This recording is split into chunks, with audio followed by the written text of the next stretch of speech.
Gonzaga, North Carolina for the national championship.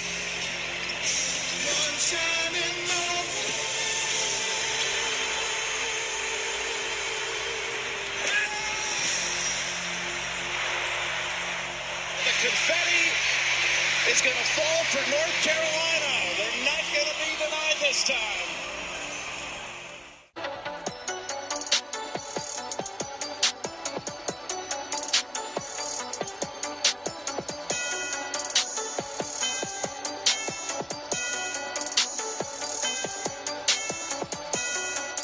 Welcome to the 9th Dispute Sports Podcast Show. Thanks for tuning in, everybody. I'm your host, Kyle Neumann, joined by my good friend and co-host, Rhett Hensley. Today, it's all about the Final Four and National Championship game recap, as well as previewing the 2017 Masters. How are you doing this morning, my friend? Oh, I'm doing great. How are you doing? I am, like you say, bright-eyed and bushy-tailed. I really am. Got some good sleep, was off last night for the national championship. It was wonderful. Man, what a game. Going to get into that. But, hey, beautiful spring day here in Bowling Green, Kentucky. I can't complain. How about there in Bloomington? It's actually kind of cold, but cold for you is... Hey, it's about 50. Yeah, exactly. 50. Gosh, I'll tell you what. Rhett Hensley, let's get into this here. A lot to talk about from the Final Four and the National Championship. Well, before we do that, Rhett, with a finishing bracket with the ESPN app, and I have to give you props. Not only did you beat me, first and second place in our bracket, you beat me, but you happened to win some money in your other one. Congratulations. Here's your time to gloat a little bit. Thank you. Like I told you, I was going to take care of business, but you came in like a fighting champ, and it was a close match, man. It was a close one. It really was. Congratulations for picking the national champion. Hey, appreciate that. As I told you last night, I think that was maybe the first time ever, and I've done the brackets every year since I can remember, that I have ever picked the national champion correctly.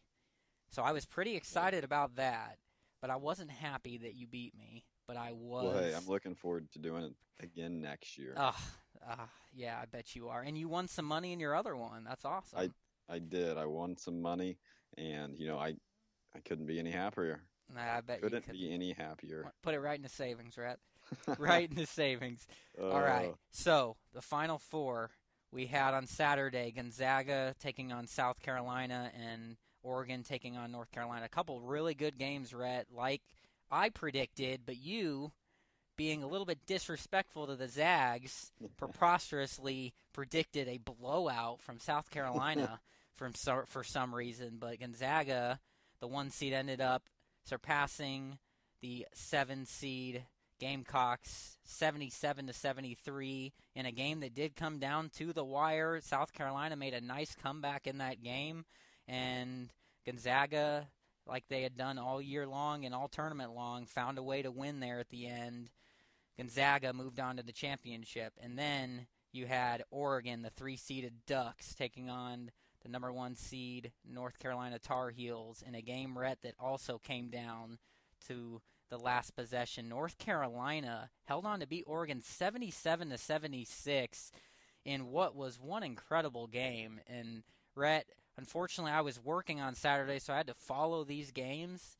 But North Carolina really got lucky. And again, their big men bailed them out. Oregon, down by 1, twice had North Carolina on the free throw line where North Carolina was able to have a chance to put the game away. And 4 straight free throws were missed, but they got 2 offensive rebounds to seal the deal to set up the national championship last night between 2 number 1 seeds, Gonzaga and North Carolina, Rhett. And the final game was a dandy. North Carolina beating Gonzaga by 6, 71-65, which really just capped off a year for the Tar Heels that many people thought getting that revenge from last year would happen as they lost on a last-second shot to Villanova in last year's title game. They got it, but it was a good game.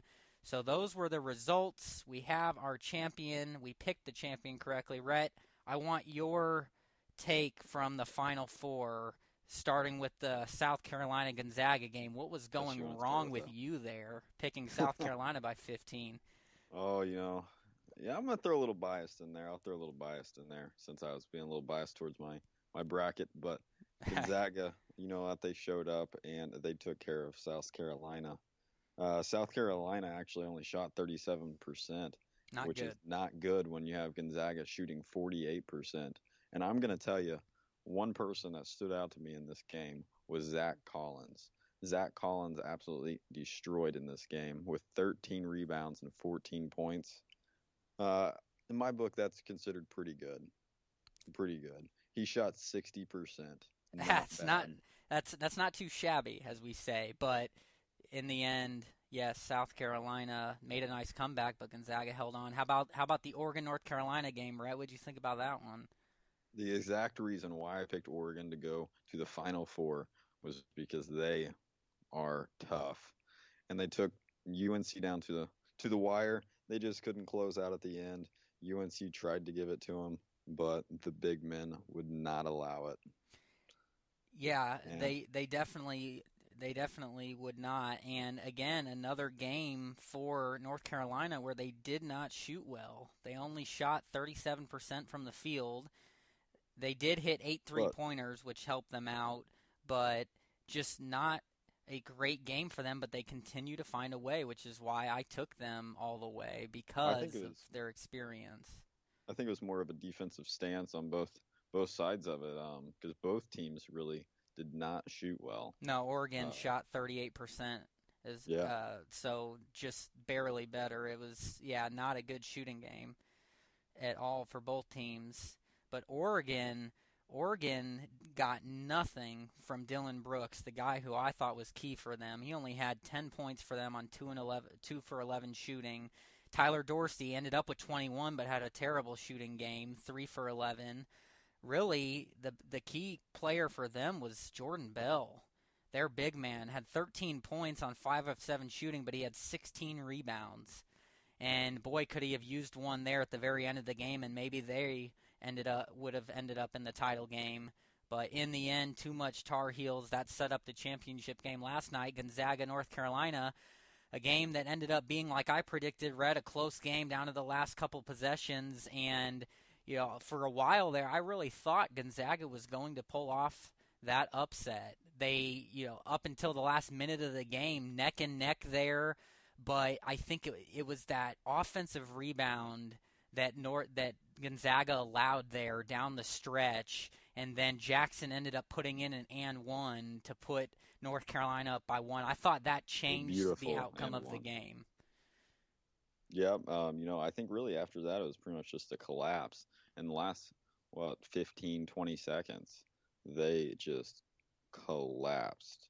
They really did. And, I don't take anything away from Gonzaga. I think it was not more of Gonzaga blowing the game. I think it was more of North Carolina winning the game, like they had done game in and game out this year. And in the tournament, they just found a way to win. When, again, Rhett, they did not shoot the ball well. They shot 36% from the field, and they only hit 4 3-pointers. They shot 15% from three-point range, 4 for 27. You know what's better than that? That they still won. And Gonzaga shot 33.9%. Yes, exactly. That's where I was getting at next. Gonzaga did not shoot well either, and you have to credit North Carolina's defense for sure. But the one thing I was surprised about too is the Zags were right there with the rebounding battle. They only got out rebounded by 2, and North Carolina, has, I think overall they had more size and just bigger, more talented players down low. But the Gonzaga had all their opportunities, and what else killed Gonzaga is Gonzaga turned the ball over 14 times compared to North Carolina's 4. You know what? Yeah. You know what I say, Rhett? Fundamentals. It's always key. And in that game, North Carolina fundamentally was more sound. So, yeah. And Kyle, one thing that really stood out to me was Karnowski. He wasn't as active on the offensive end as he was the game before.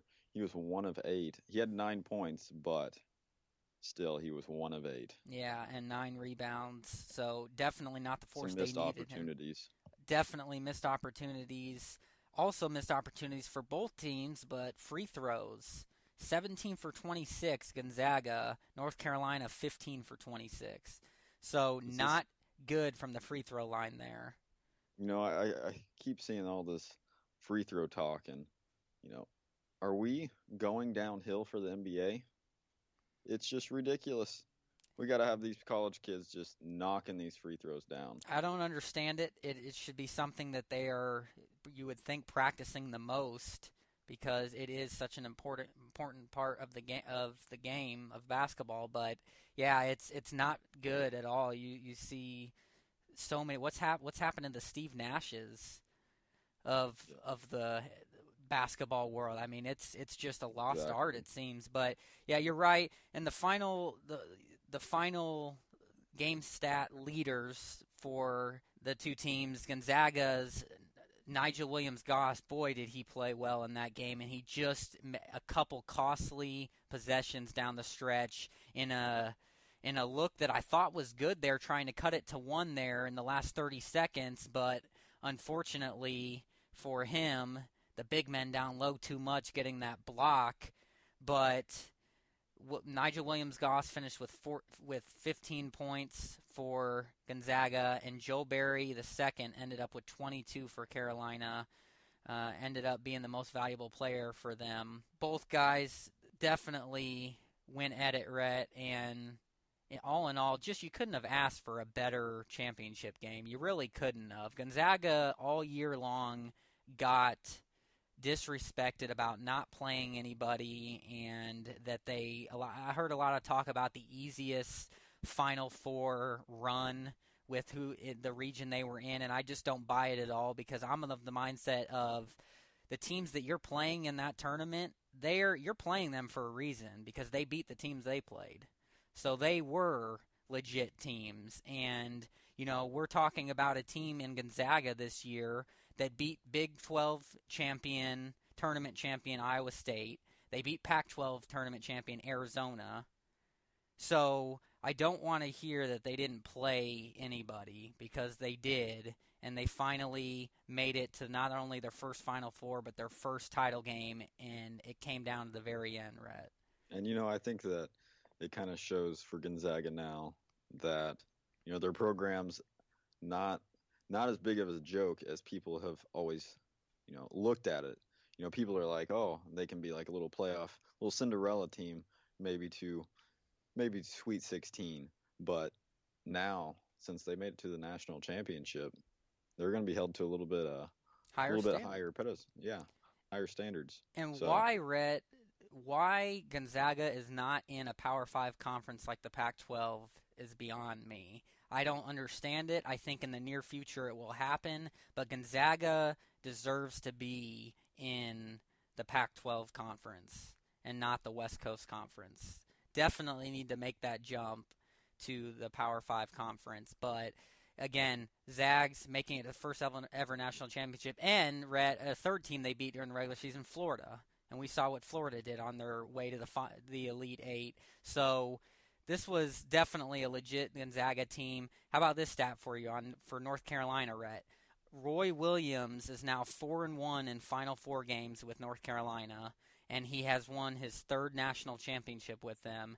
North Carolina has reached their 11th national championship game total now, and they have won 6 titles. They've surpassed IU and Duke's 5 titles for the third most all time, behind UK with 8 and UCLA with 11.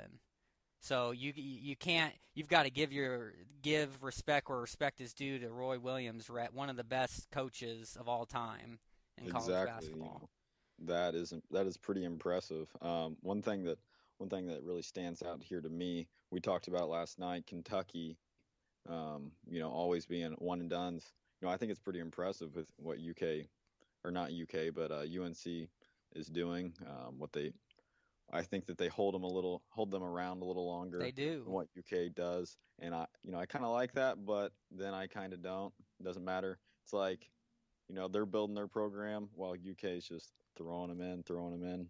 However, I think we're seeing this is now the second straight year where a veteran champion with veteran experience won it all. And I think that says something and backs up my point on previous podcasts, Rhett, where these kids that are staying longer and getting their games more developed are giving themselves a better chance at a title and that college experience. And I think we've seen it now for 2 straight years where that veteran leadership has paid off in winning a championship. Yep, and you're exactly right. If they want to stay in college, then that is the best choice for them. Exactly. 0 or 3. So if they want to stay in college, they can stay for a year, 2 years, 3 years if they would like. They can choose that. The option's there. No doubt. Well, Rhett, that wraps up college basketball and March Madness for 2017 here. We have to wait now until the fall. North Carolina gets that revenge and wins their 6th national title for 3rd most all time. Now, Rhett, before we transition here into the Masters preview, I told you, and I'm a man of my word, that I'm going to get you statistics that backed up my position last week on the NBA losing popularity and the viewership and attendance going down. Well, I found those numbers for you that backed up my position, and I think it absolutely corresponds to the NBA players resting and that whole issue. So first of all, let's go. I'm going to look at the attendance factors. Okay.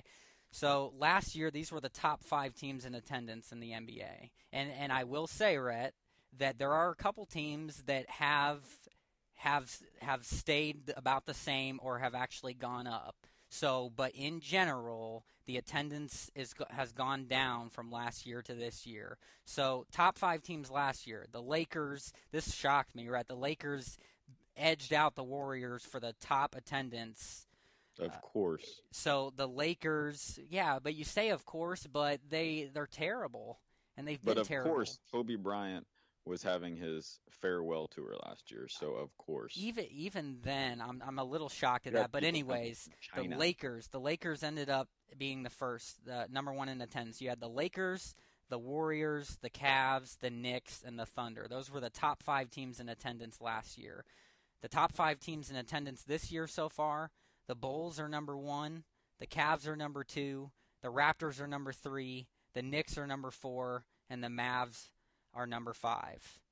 So let's take a couple of those teams in the top 5 where we've seen drop. The Lakers went, and okay, again, yeah, terrible team. Kobe's gone, so it makes sense. But the Lakers went from being number 1 in attendance last year to out of the top 10 down to 11th. The Warriors, and again, Rhett, my point here, there are 3 teams in the NBA that have become known for resting players during the regular season. The Warriors are one of them, the Cavs are the second, and the Spurs are the third. The Warriors are an example of one of them where they've seen a hit with their attendance. They went from being second in the NBA in attendance last year to this year hardly in the top 10. Is that up to date? It is up to date, current as of the most recent games. The Warriors are down to 8th. In the NBA, they went from second last year down to 8th. Let's look at another team. This is the one exception, and I'm a little shocked by it. The Cavs this year are second in the NBA in attendance, and they've really been on the hot seat lately with the whole, as far as the hot topic of resting their star players. They went from last year being 3rd to this year 2nd, so there's one exception. But for that 3rd team, the Spurs last year were 9th in attendance. This year, they're down to 13th in attendance. So there are a couple other teams, though, Rhett, that have made big jumps in attendance last year, and one of the biggest ones being the Raptors. The Raptors, this is amazing to me because they had a good year last year. The Raptors are 3rd in the league this year in attendance. Last year, they were second to last. They were 29th in the NBA last year in attendance, and they went from 29th to 3rd. And then the other shocker to me kind of is the Knicks staying still at 4. I'm a little surprised at that, especially because of how much they've been struggling. The last surprise, the Mavericks. The Mavericks went from last year, they were 19th. This year, they're up to 5th. They're top 5 in attendance. So you have a couple of exceptions there with teams that have increased, but Rhett, 2 out of the 3 teams that have been resting players this year have seen drops in attendance by a pretty good amount. So I think there's no way to deny the correlation there with the attendance issues. Now that's the attendance. So there's the statistics for the attendance. Now, for the as far as the ratings go, the NBA's ratings are down 15% this season from last year. And that includes the big teams like the Cavs, the Warriors, and right here, the top 3 teams in the East. They're down double digits. The Cavs are down 28%, the Celtics are down 15%, and the Wizards are down 12%.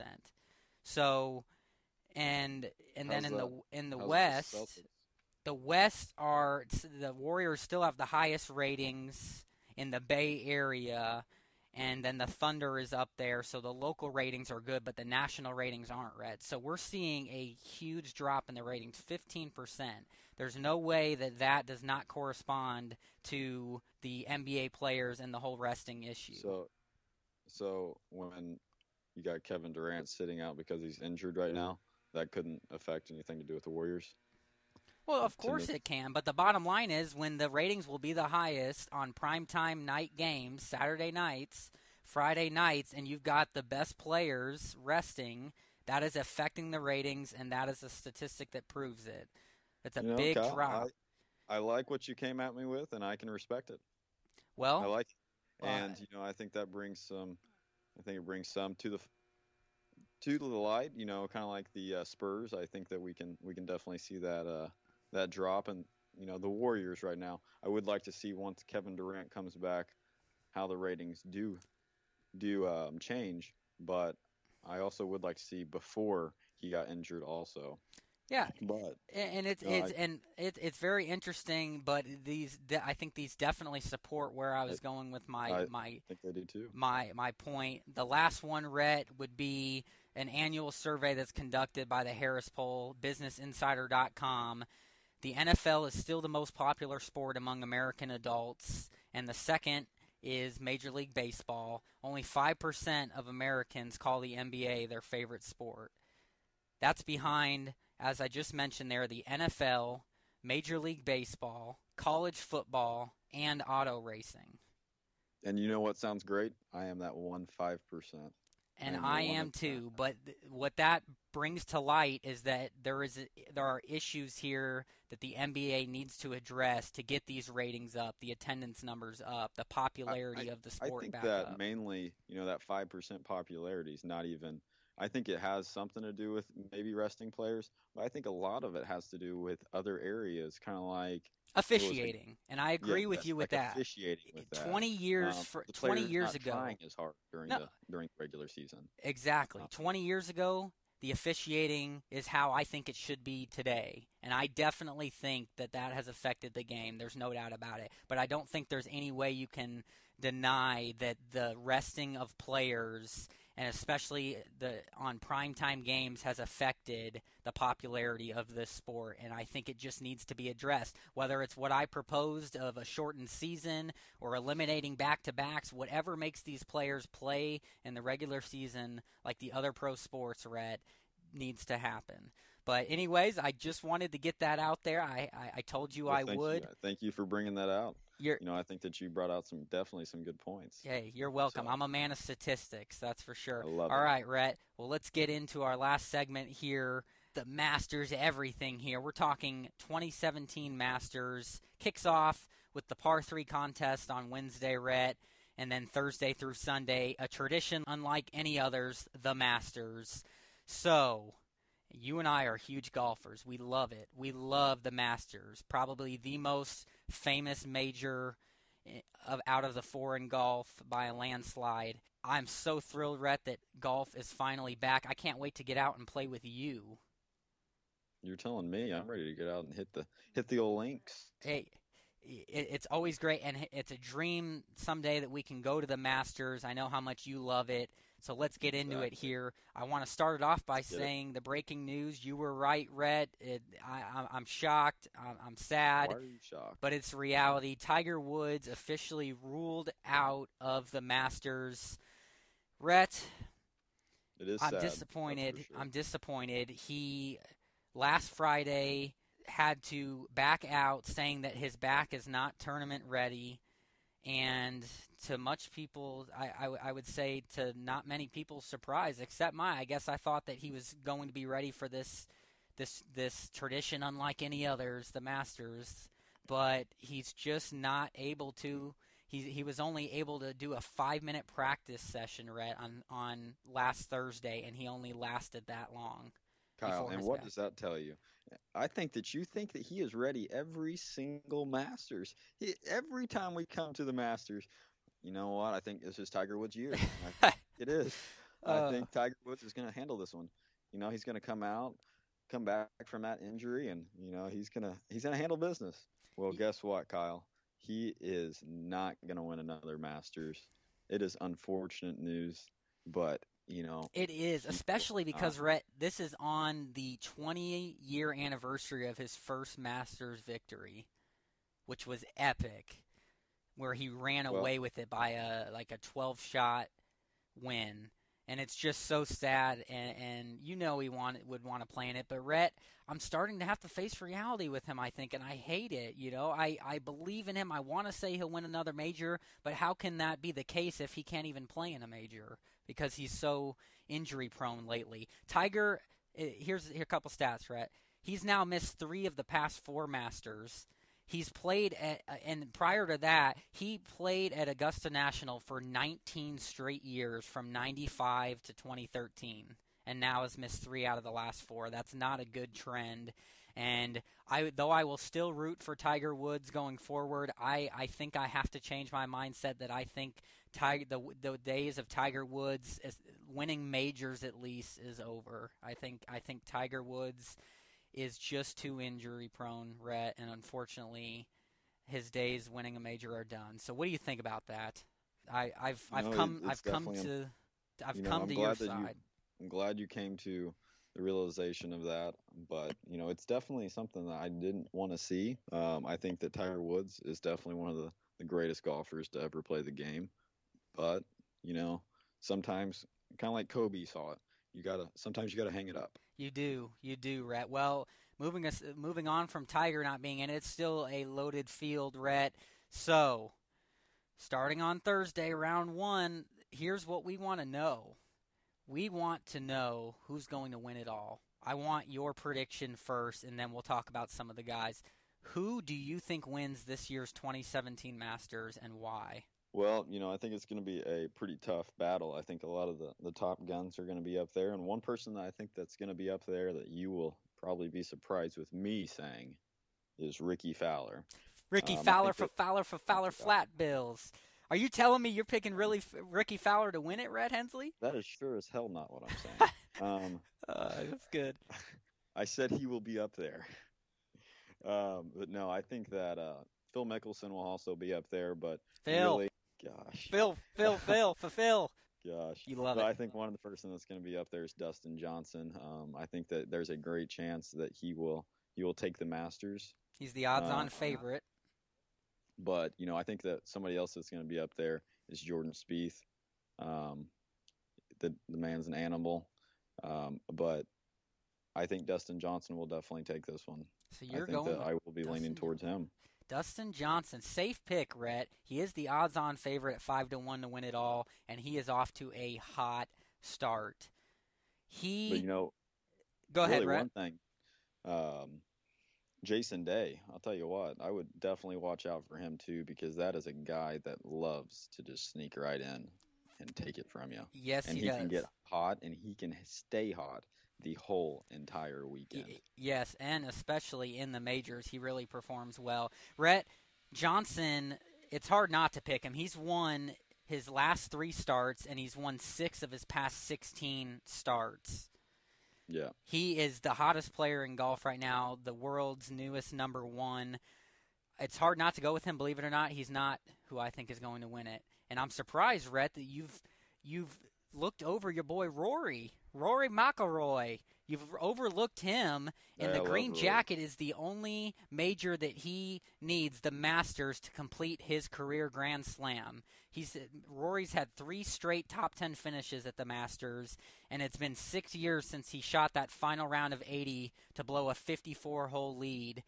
But that's old news, Rhett. McIlroy, he's off to a hot start this season. At the majors, he plays well. He is the 3rd favorite to win this tournament.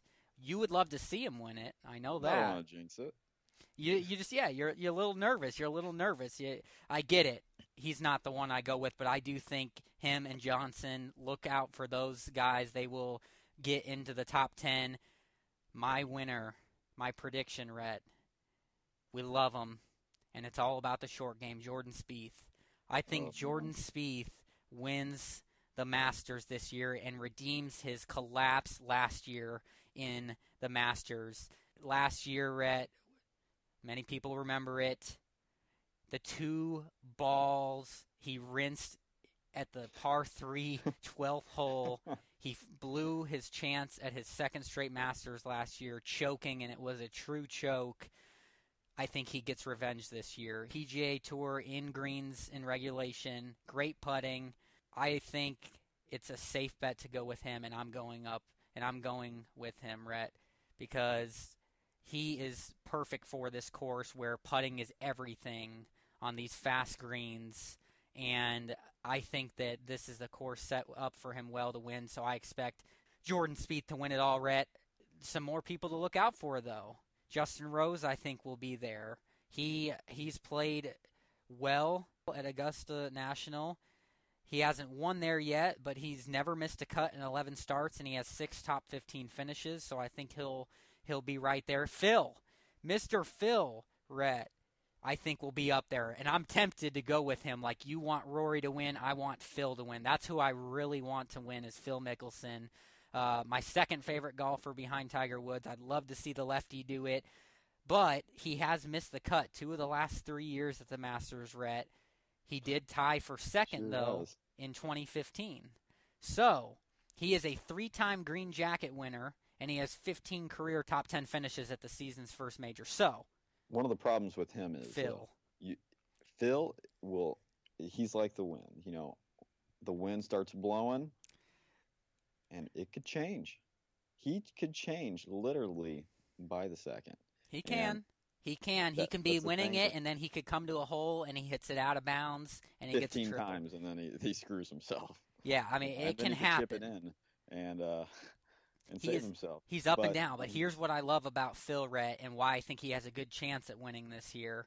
Much like with Spieth being one of the best putters on tour, Phil is known for his short game. It's unrivaled, and it is a necessity at Augusta National. And Phil is leading the PGA Tour in putts per round at 27.21. So, where Phil is going to have to, in order to win it, he's going to have to putt well, and he has to keep the ball in play. If he cannot play well off the tee, if he's scrambling all over the place like he does, I think that we will see him struggle at the Masters. But I think he'll be up there. I think he'll play well. I want to see him win it, but I do think Spieth will win it. You mentioned Day, Rhett. I think that he will be right up there. He also is one of the top 3 favorites to win it all. Here's my one dark horse, Rhett, and we'll close it out with this. Watch out for Jon Rahm in this Masters. You always like to pick these players that you don't know of very well.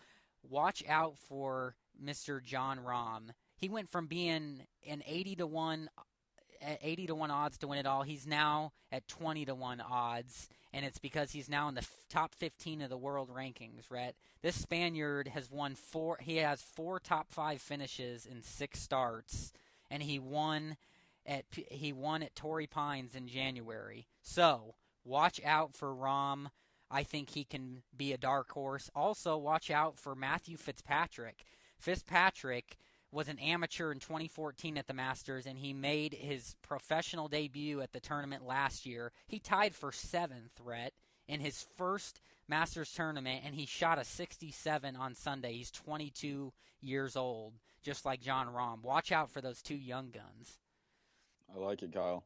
I like it. And, like you said with Phil Mickelson, he can be hot and he can be cold. But hopefully, I'd love to see the man come out and win it. I'm glad. I know, Rhett. It probably goes. Will it actually happen? That's always the question. For you, it probably goes McIlroy and Phil for the top two who you want to see win it, right?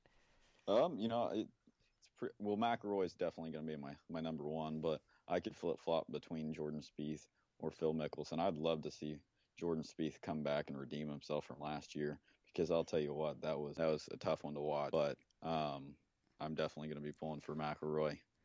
Thanks for bringing that up. Now you jinxed me. You're welcome. I had to bring it up. He's your boy.